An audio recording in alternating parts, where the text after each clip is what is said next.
तो preparation methods complete करने के बाद अब हमारा जो नेक्स्ट टॉपिक है that's called as the basic character of amines. So let's have a discussion on basic character of amines. Basic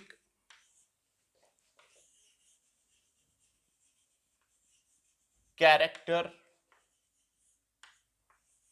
of amines. इसको हम डिटेल में डिस्कस करेंगे और उसके बाद हमारे पास रहते हैं प्रॉपर्टीज, उसमें से आधा पार्ट हमने पढ़ा है. तो let's have a discussion on the basic character of amines. Let's discuss first NH3. देखिए, अगर आप अमोनिया को देखोगे, ammonia is in reality it's amphoteric. It's amphoteric in nature. लेकिन इस टाइम पे हम इसका बेसिक कैरेक्टर डिस्कस करेंगे. अब पहली बात है, हम बेस किसको बोलते हैं. यहां पे देख लीजिए, अगर आप इसको देखोगे नाइट्रोजन पे लोन पेयर है, और अगर हम इसको HCl के साथ ट्रीट करते हैं तो आपको पता है कि HCl से H पॉजिटिव आएगा, वो इसको प्रोटोनेट करेगा और उसके बाद आपको NH4 पॉजिटिव और Cl नेगेटिव बनेगा. यानी आपको सॉल्ट ऑब्टेन हो जाएगा जिसमें दो पार्ट्स है, one is the positive part, another is the negative part. तो यहां पे अगर हम देखेंगे, नाइट्रोजन ने लोन पेयर ऑफ इलेक्ट्रॉन दे दिया, ठीक है. तो जो सुपिशी लोन पेयर ऑफ इलेक्ट्रॉन देता है उसको हम बेस बोलते हैं. अब कितनी अच्छी तरह से ये लोन पेयर ऑफ इलेक्ट्रॉन देता है, that will directly measure its basic character. दूसरी चीज है, अगर हम इसको कंबाइन करेंगे वाटर के साथ, if we combine this with the water, then what happens is, अगर आप पीके वैल्यू वाटर का देखोगे that's less, means it's more acidic. तो यहां से वाटर से H पॉजिटिव निकलता है, वो इसको प्रोटोनेट करता है और उसके बाद आपको यहां product NH4 positive OH negative मिलेगा. तो हम दूसरी डेफिनेशन ये बोलते हैं कि वाटर में जो सुपीशीज OH नेगेटिव देते हैं उनको हम बेस बोलते हैं और उनको हम ब्रोनेस्ट या अरियंस जो है, अरियंस बेसिस जो है वो बोलते हैं. तो इसका मतलब है नाइट्रोजन, अमोनिया का नाइट्रोजन जो है, यानी अमोनिया जो इटसेल्फ है, that can act as here as base because it can donate H positive as well as it can have the production of OH negative inside water. यही theory अगर हम अब अमाइंस पे यूज करते हैं जो कि डेरिवेटिव्स है अमोनिया के, तो अगर हम अमाइन को लेते हैं तो same phenomena happens. The same phenomena happens. Let us suppose we have RNH2. मान लीजिए मैंने प्राइमरी अमाइन लिया, यहां पे भी नाइट्रोजन पे लोन पेयर ऑफ इलेक्ट्रॉन है, ये भी HCl के साथ कंबाइन हो जाएगा, यानी ये लोन पेयर ऑफ इलेक्ट्रॉन देगा. या हम इसको वाटर के साथ भी कंबाइन कर सकते हैं, यानी इसको हम वाटर के साथ भी डिसॉल्व कर सकते हैं. वाटर में आप इसको प्लेस कर सकते हो, तो यहां से H पॉजिटिव आएगा, वो इसको प्रोटोनेट करेगा और आपको RNH3 पॉजिटिव और हमारे पास प्लस OH नेगेटिव मिलेगा. तो अगर हम अमाइंस को पानी में डिसॉल्व करते हैं तो पानी से H पॉजिटिव आता है जो कि इसको प्रोटोनेट करता है, which indicates that they have produced OH negative and hence they are basic species. So amines are bases which when dissolved inside water produce OH negative. अब दूसरी बात है, अब यहां पे अगर हम देखेंगे, अगर हम इक्विलिब्रियम की इक्वेशन यूज करेंगे, अगर हम इक्विलिब्रियम कांस्टेंट देखेंगे, तो आपको पता है कि इक्विलिब्रियम कांस्टेंट जो है, इसका जो रिएक्शंस इक्विलिब्रेटेड जो होती है, कुछ टाइम के बाद यहां पे एक इक्विलिब्रियम जनरेट हो जाएगा, यानी इक्विलिब्रियम रहेगा. तो अगर हम इसका इक्विलिब्रियम कांस्टेंट लिखेंगे तो that will be simply the product concentration that's RNH3 positive, active concentration of this multiplied by active concentration of OH negative divided by the active concentration of RNH2 and then its concentration of water. because equilibrium constant is simply the ratio of products concentration, active concentration of the products divided by the reactants multiplied by their stoichiometric coefficient and all that, जो already आपने पढ़ा है. अब यहां पे अगर हम देखेंगे, अगर मैं इस वाटर को इसके साथ मल्टीप्लाई करूंगा तो हमारे पास जो इक्वेशन है वो ऐसे मिलेगी, K equilibrium multiplied by water, the concentration of the water, the active concentration of water, and which equals to R NH2 positive, then it's OH negative, and then it's RNH2 divided by the concentration of RNH2. और अगर हम further इसको simplify करेंगे, यानी K equilibrium multiplied by water जो होता है that equals to KB. We define equilibrium constant for the basis, so it's equal to KB. So this equals, the whole equals to KB, then KB is equal to all this. Now if I write, पहले आप इसको उतारिए, उसके बाद we will have the further simplification of this equation. आप इसको पहले उतारिए.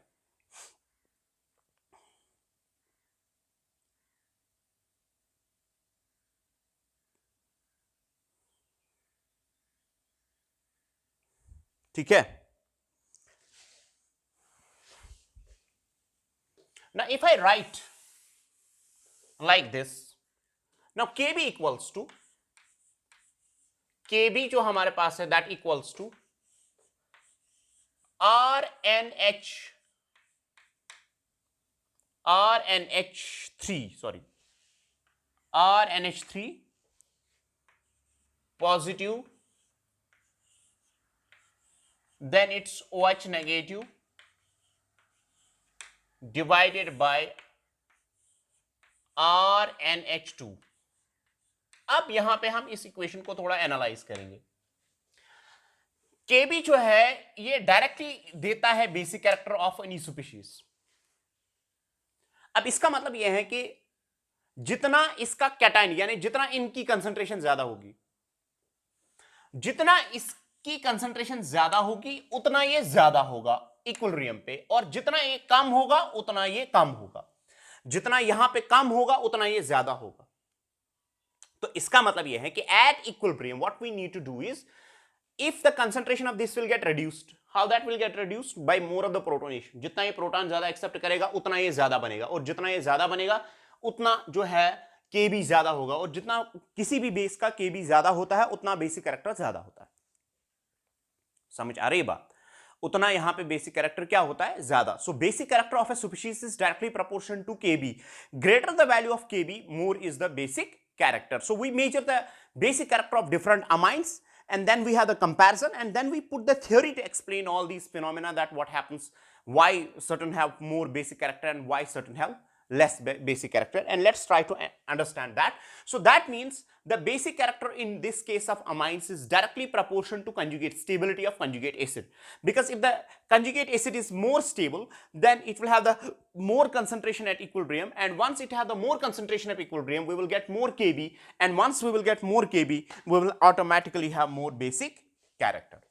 Now we actually represent, or we express this equation as, we can write it as, this equation can be written as, since we determine the KB from here, we can write it as PKB is minus log of KB. You know that equation that has been discussed in the equilibrium. So इसका मतलब यह है कि जिसका KB ज्यादा तो उसका PKB जो होगा वो कम होगा. यानी अब हम अगर हमारे पास, it's better to express the basic character in terms of, or acidic character in terms of PKB and PKA, तो हम इसको एक्सप्रेस करने की कोशिश करेंगे, जिससे हमें यह पता चलता है कि अगर किसी भी बेस का KB अगर ज्यादा होता है तो उसका PKB जो होता है कम होता है. यानी जिसका PKB कम होगा उसका बेसिक कैरेक्टर क्या होगा? ज्यादा होगा. So the better bases are one which have lesser values of what we say as a PKB, and in fact which have more values of KB. Now it's minus log of KB. So on the basis of that we will correlate the different what we say. So we measure it experimentally, and then we put the theories to explain the different phenomena that are happening inside. So let's try to have the comparison first with ammonia and amines, and then we will have the comparison between ammonia and aromatic amines. Then we will compare with themselves, and with the result we will conclude certain facts that what happens to the basic character by the application of different groups.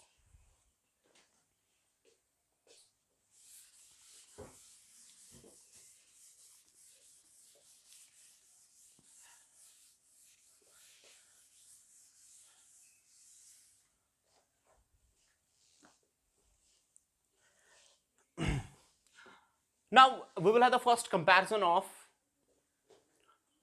the basic character of ammonia with amines, whether that are primary, secondary or tertiary. Let's try to understand that. If we have NH3,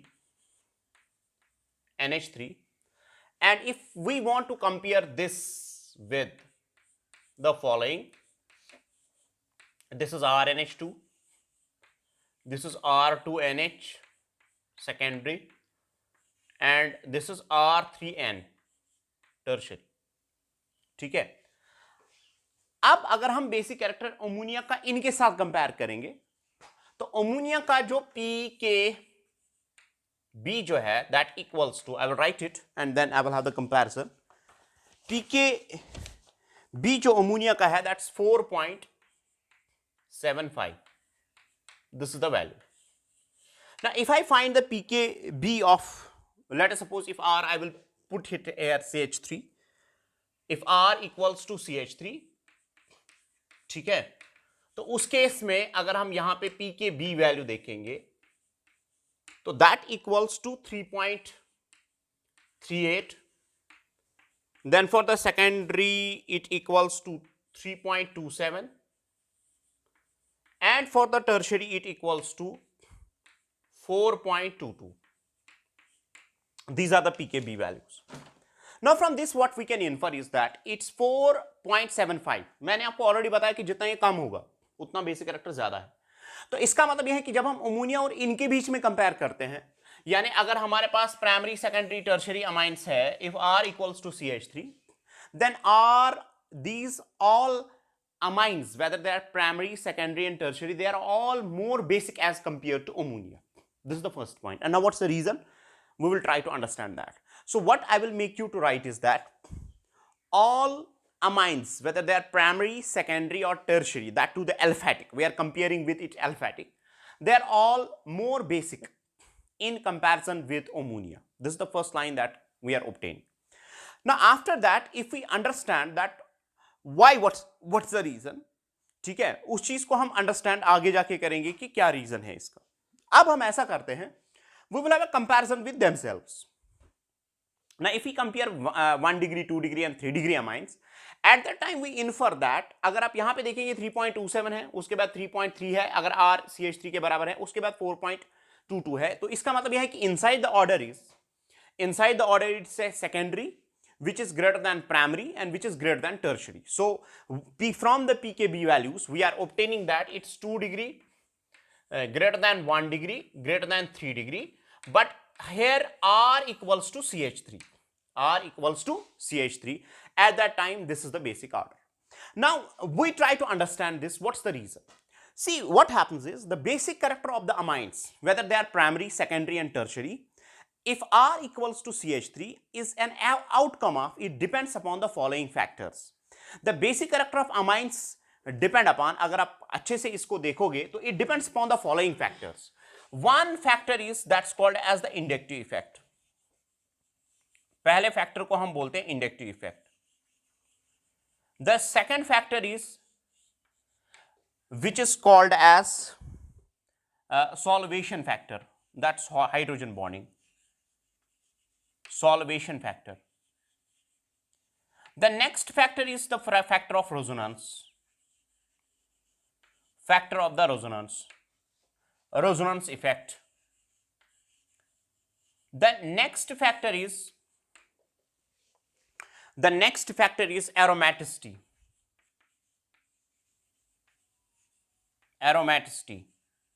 And the next factor is hybridization of an atom. Hybridization of donating atom. ये हमारे पास factors है। तो इसका मतलब यह है कि पहला फैक्टर जो है वो इंडक्टिव इफेक्ट है, दूसरा फैक्टर सॉल्वेशन है, तीसरा हमारे पास रेजोनेंस है, उसके बाद एरोमेटिसिटी है, उसके बाद hybrid orbitals, hybridisation of the donating atom. ये सारे कंबाइन होके जो है आपको complete basic character of amines को डिस्क्राइब कर सकते हैं। लेकिन फिलहाल के लिए अगर आप देखोगे एल्फैटिक अमाइंस में, यानी प्राइमरी, सेकेंडरी और टर्शरी में, उस केस में एक तो इंडक्टिव इफेक्ट, सॉल्वेशन फैक्टर और रेजोनेंस डिसाइड करते हैं, जो कि इनका ऑर्डर होता है।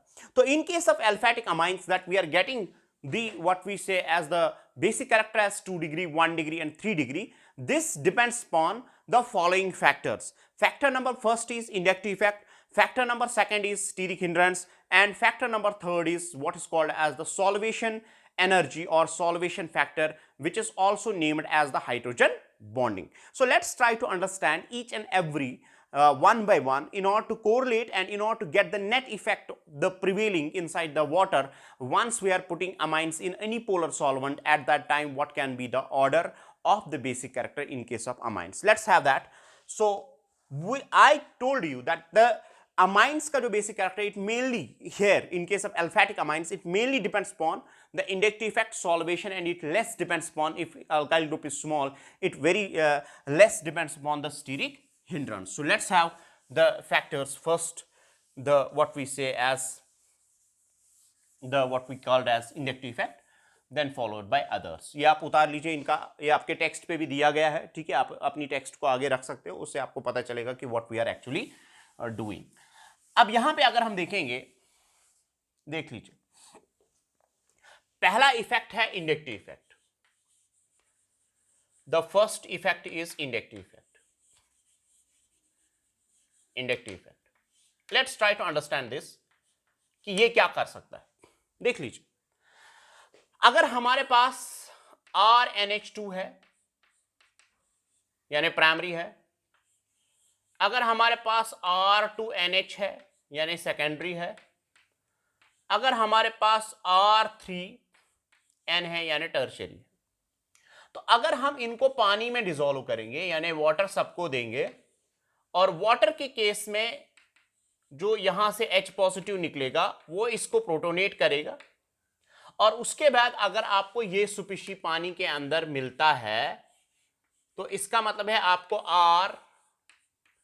RNH3 पॉजिटिव मिलेगा यहां पे प्लस OH, ठीक है.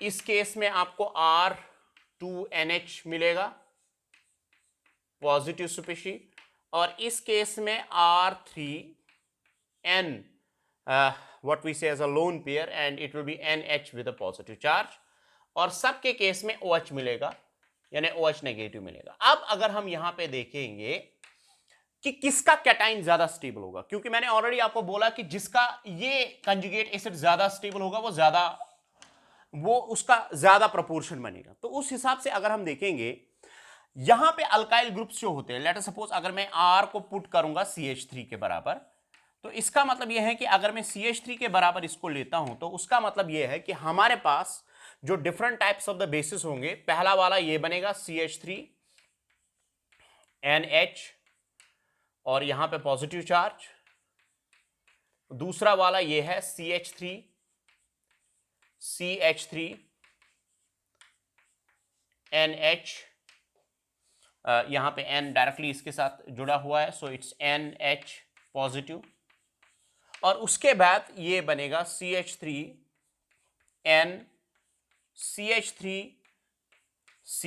और पॉजिटिव. नाउ इन कैटाइंस में सबसे ज्यादा स्टेबल कौन होगा यूजिंग इंडक्टिव इफेक्ट? तो यूजिंग इंडक्टिव इफेक्ट अगर आप देखोगे, यहां पे प्लस आई इफेक्ट है, यहां पे प्लस आई इफेक्ट है, यहां पे plus I, because alkyl groups are donating.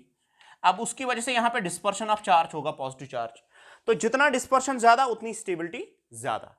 तो इसका मतलब यह है कि इंडक्टिव इफेक्ट के हिसाब से अगर सिर्फ ये इफेक्ट ऑपरेट करता तो उसके हिसाब से basic character should have been 3 degree greater than 2 degree greater than 1 degree. So we should have obtain the order of 3 degree greater than 2 degree greater than 1 degree, क्योंकि जितना अल्काइल ग्रुप, जितना donating ability ज्यादा होगा उसके हिसाब से dispersion of positive charge ज्यादा होगा, जितना डिस्पर्शन ऑफ पॉजिटिव चार्ज ज्यादा होगा उतना कैटाइन ज्यादा स्टेबल बनेगा, जितना कैटाइन ज्यादा स्टेबल बनेगा उतना इक्विलिब्रियम फॉरवर्ड डायरेक्शन में ज्यादा लाई करेगा, उतना Kb ज्यादा होगा, उतना pKb जो होगा वो कम होगा, और जितना pKb कम होगा उतना बेसिक कैरेक्टर ज्यादा होगा। तो उसके हिसाब से यानी इंडक्टिव इफेक्ट के हिसाब से order should have been, it should have been 3 degree greater than 2 degree greater than 1 degree. It should have been. But actually the order is not this. It is 2 degree greater than 1 degree greater than 3 degree. That means another factors are also operating in this case. Let us suppose, now we will try to find out that what happens in case when inductive effect is operating and what will happen if in this case when the solvation effect is going to operate. So this is the effect number first, where we are observing that if only inductive effect is operating, then the order should have been 3 degree greater than 2 degree greater than 1 degree. But the experimental order is not matching with this. So there must be another factor which operates in this case. So let's have the next, what we called as the solvation factor, which operates inside the polar solvents. So the next one is, which is called as the solvation factor. पहले आप इसको उतारिए, उसके बाद we will have the next factor to share with you. ठीक है, so more the donating ability of the alkyl group, ठीक है, उतना ज्यादा कैटाइन ज्यादा स्टेबल होगा, और कैटाइन जितना ज्यादा स्टेबल होगा उतना बेसिक कैरेक्टर ज्यादा होगा। आप इसको उतार सकते हैं।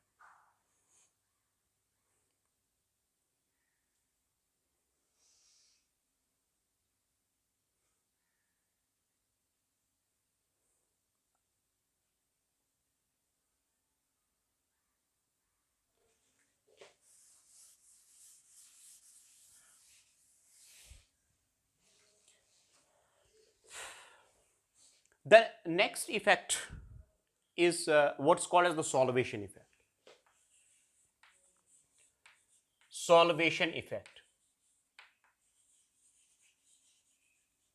अब देखिए solvation effect क्या है। Solvation effect is actually the solvation of cation or anion inside the water. अब उससे क्या होगा, उससे एनर्जी रिलीज आउट हो जाएगी, और उस एनर्जी निकलने की वजह से जब आप एनर्जी वहां से लिबरेट करते हो एज अ कैटाइन और एनाइन, तो उसकी वजह से क्या होता है कि उसकी वजह से सिस्टम की जो एनर्जी है वो डिक्रीज कर जाती है, और कैटाइन की स्टेबिलिटी बढ़ जाती है, यानी कंजुगेट एसिड की स्टेबिलिटी बढ़ेगी, और उससे की वजह से उसका फॉर्मेशन ज्यादा होता है। अब हम इस चीज को अंडरस्टैंड करेंगे कि अगर आपने मान लीजिए यहां पे जो कैटाइन है ये प्रोटिक सॉल्वेंट में बनता है, तो उसकी वजह से क्या हो सकता है कि सॉल्वेशन इफेक्ट कैसे ऑपरेट करे। लेट अस सपोज हमारे पास मान लीजिए CH3 NH NH और H with a positive charge. अब जब अब पानी में ये कैटाइन बना, ठीक है, तो यहां पे एक फिनोमेना, क्योंकि नाइट्रोजन के साथ जब हाइड्रोजन जुड़ा होता है तो वहां पे फिनोमेना होता है, that's called as the phenomena of hydrogen bonding. और उस हाइड्रोजन बॉन्डिंग की वजह से देखिए क्या होगा, ये हाइड्रोजन बॉन्डिंग ऑपरेट करेगा वाटर का जो लोन पेयर है उसके साथ ऑपरेट करेगा। तो उस वजह से यहां पे जो बेसिक इंट्रैक्शन है इसके साथ, ठीक है, जो लोन पेयर वाली इंट्रैक्शन है, तो यहां पे इसका जो लोन पेयर है वो इंट्रैक्ट करेगा, इसके लोन पेयर के साथ इंट्रैक्शन हो जाएगी, और यहां पे भी इसके लोन पेयर के साथ इंट्रैक्शन हो जाएगी। और इसका मतलब यह है कि यहां पे जब प्राइमरी अमाइन का कंजुगेट एसिड वाटर में बनेगा, उसके बाद इसकी स्टेबिलिटी जो है वो फर्दर ऐड हो जाएगी by the presence of 3 hydrogen bonds. So यहां पे 3 हाइड्रोजन बॉन्ड्स बनेंगे। 3 हाइड्रोजन बॉन्ड्स बनने की वजह से वो एनर्जी ज्यादा रिलीज करेगी। एनर्जी ज्यादा रिलीज करने की वजह से stability will add it. If we have secondary, तो सेकेंडरी के केस में हमारे पास जो है एक मिथाइल ग्रुप है, यानी इसका नॉन पोलर पार्ट इंक्रीज होता है। तो इसका मतलब यह है कि हमारे पास जो है ये इसके साथ इंटरेक्ट करेगा through the hydrogen bonding, there will be the interaction, और इंटरेक्शन में हमारे पास यहां पे 2 हाइड्रोजन बॉन्ड्स बनेंगे।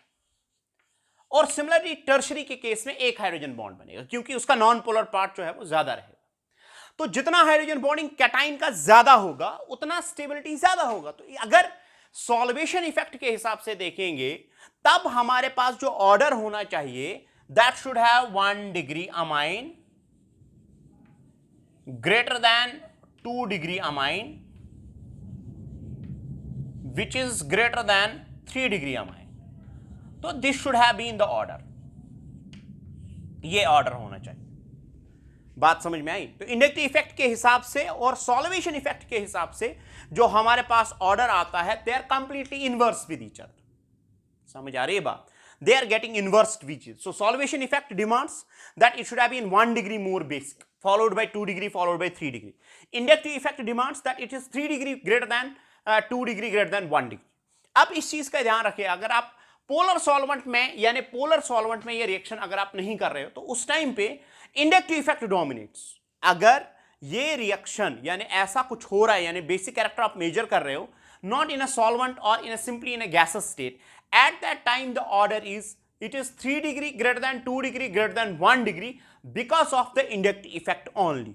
लेकिन अगर आप इसको पोलर सॉल्वेंट में डालते हो तो उस टाइम पे दोनों इफेक्ट्स ऑपरेट करते हैं, सॉल्वेशन इफेक्ट भी और इंडक्टिव इफेक्ट भी, और जो नेट होगा यानी इन दो का जो नेट होगा that's going to decide. So if we combine the two orders ना, if I combine the two orders like अगर हमारे पास मैं आप दोनों ऑर्डर्स को कंबाइन करूंगा, ये आप उतार सकते हो, you can draw it first, फिर जाके मैं इसका जो है नेक्स्ट स्टेप आपको बताऊंगा. ये आप उतारिए. तो टर्शियरी के केस में 1 हाइड्रोजन बॉन्ड, ठीक है, आप खुद भी वो ड्रा कर सकते हो. तो हमारे पास अगर आप यहां पे देखोगे इंडक्टिव इफेक्ट के हिसाब से, इंडक्टिव इफेक्ट के हिसाब से the order is 3 degree greater than 2 degree amine greater than 1 degree amine. Solvation effect के हिसाब से the order is 1 degree greater than 2 degree greater than 3 degree. ठीक है. तो अगर मिथाइल ग्रुप है तो वहां पे स्टीरिक हिंड्रेंस कम है, तो स्टीरिक हिंड्रेंस में यहां पे इंक्लूड नहीं करूंगा. तो मैं नेट इफेक्ट जो है वो आपको बताऊंगा. नेट इफेक्ट क्या रहेगा? देखिए अगर आप सेकेंडरी को देखोगे, सेकेंडरी में दोनों बराबर सपोर्ट कर रहे हैं. जितना इसका सॉल्वेशन इफेक्ट सपोर्ट कर रहा है उतना इंडक्टिव इफेक्ट भी सपोर्ट कर रहा है, यानी दोनों इक्वली इसको सपोर्ट कर रहे हैं. तो उसकी वजह से सेकेंडरी का जो बेसिक कैरेक्टर होता है वो ज्यादा होता है, और उसमें से भी सेकेंडरी साइक्लिक वाला जो होता है उसका ज्यादा बेसिक कैरेक्टर होता है.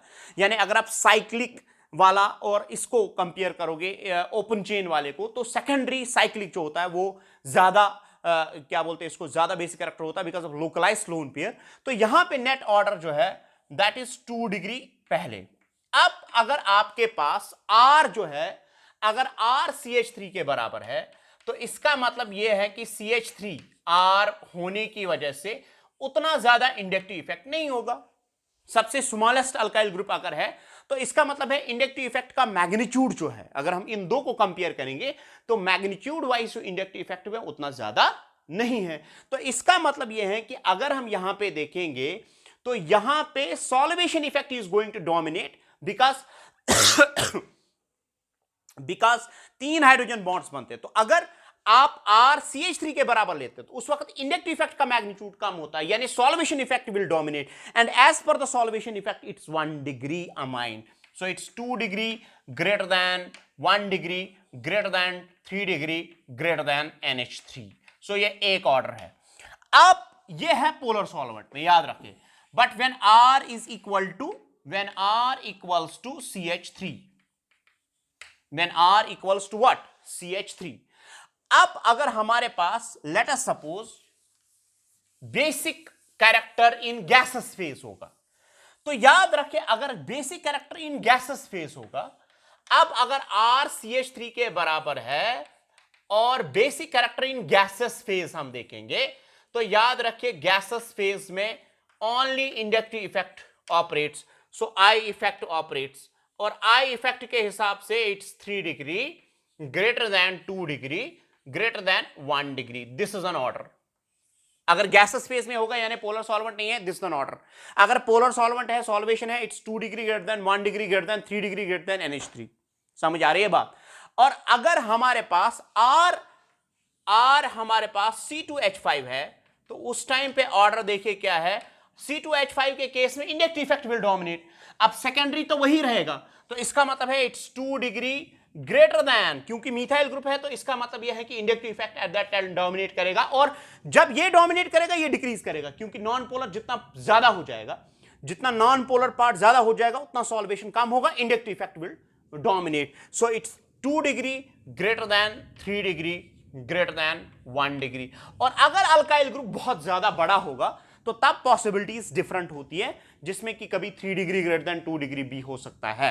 So we have the different orders. Now I will summarize it. The basic character of amines depends upon the combined effect of inductive effect and solvation energy.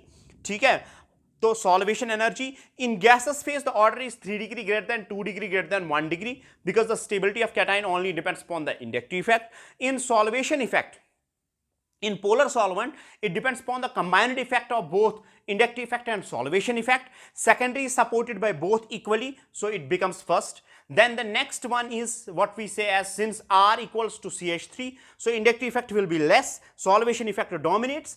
That means it will be 1 degree, and the last will be 3 degree, and finally we are getting NH3 as the less basic.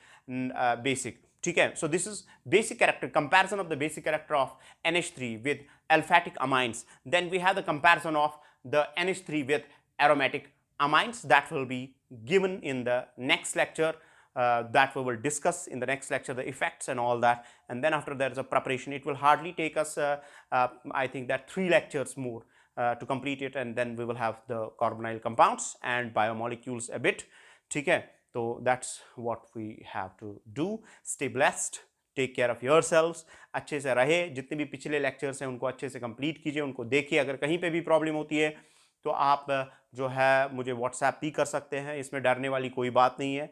ठीक है, तो you keep on doing the things and finally you will be rewarded इंशाअल्लाह.